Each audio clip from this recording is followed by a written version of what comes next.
ఈరోజు blood donation camp గురించి చెప్తున్నా కానీ ఎవరు ముందరకు రావడం లేదు. బట్ అడగడానికి మాత్రం పాల ప్యాకెట్లు కానీ అర్థానికి అడుగుతున్నారు. పాల ప్యాకెట్లు కానీ అర్థానికి అడుగుతున్నారు. ఎవరు డొనేషన్కి మాత్రం ముందర ఎవరు రావట్లేదు. ఎందుకంటే లాస్ట్ 10-15 years అంటే బ్లడ్ బ్యాంక్ కోఆర్డినేటర్ ఉంటూ మేము సఫర్ అవుతున్నాం క్యాంప్ చేయడానికి.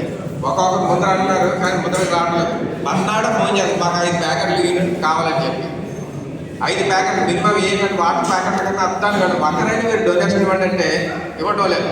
ఆ మధ్య నేను ఒకసారి క్లియర్గా చెప్తాను అనమాట, మీరు దయచేసి మీరు రావద్దు, మా బ్లడ్ బ్యాంక్ రావద్దు, మీరు డోనర్ తీసుకొస్తేనే. ఎందుకంటే వాళ్ళకి ఆల్రెడీ నేను ఒకసారి ఎంఎస్ ఒకసారి తెలియకుండా చేరం 3 ప్యాకెట్లు ఇచ్చాం.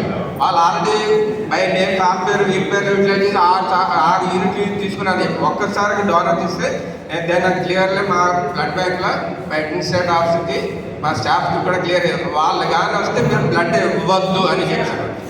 అది అగేనెస్ట్ లైఫ్ ఆర్గనైజేషన్ ఇదైనా సరే వాళ్ళు 6 యూనిట్లు తీసుకుని ఒకరి పేరు చెప్పి తీసుకున్నారు కాబట్టి ఒక్కరు డోనర్ తీసుకురాలి. సో ఈరోజు విశాఖపట్నంలో అవసరమైన బ్లడ్కి సరిపడిగా డోనర్స్ దొరకట్లేదు. నేను లాస్ట్ 15 days బట్టి కంటిన్యూస్గా నేను ట్రై చేస్తున్న సరే ఒక్క బ్లడ్ క్యాంప్ కూడా పెట్టలేకపోతున్నాను. ఎందుకంటే ఎవరో కొంతమందికి అపోహలు ఏమవుతుందో అని చెప్పి మన బంగారాజు గారిని చూసి నేర్చుకోవాలి.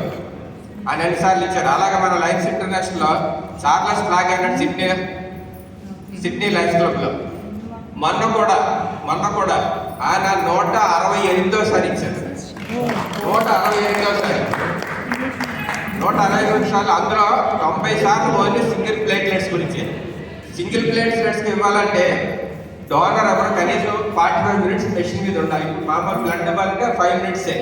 అలాంటి దగ్గర సింగిల్ ప్లేట్లెట్స్ అంటే కొన్ని డెంగ్యూ ఫీవర్స్ దీంట్లో వాడతారు.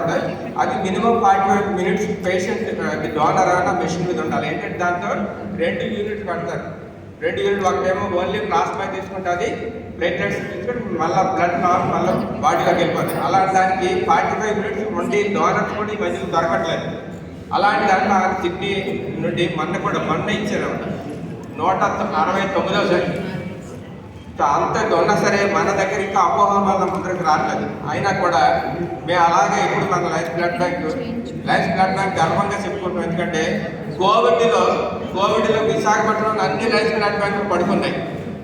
ఒక్క life blood bank Visakhapatnam steels life blood bank AS Radha blood bank మాత్రమే మెంబర్స్ పిలిచి ఎంఎస్ మూర్తి ఇక్కడ ఉన్న ఎంఎస్ మూర్తి ఒక 6 మా వ్యాన్ రప్పించి తీసుకుని వెళ్ళి ఇప్పించాం.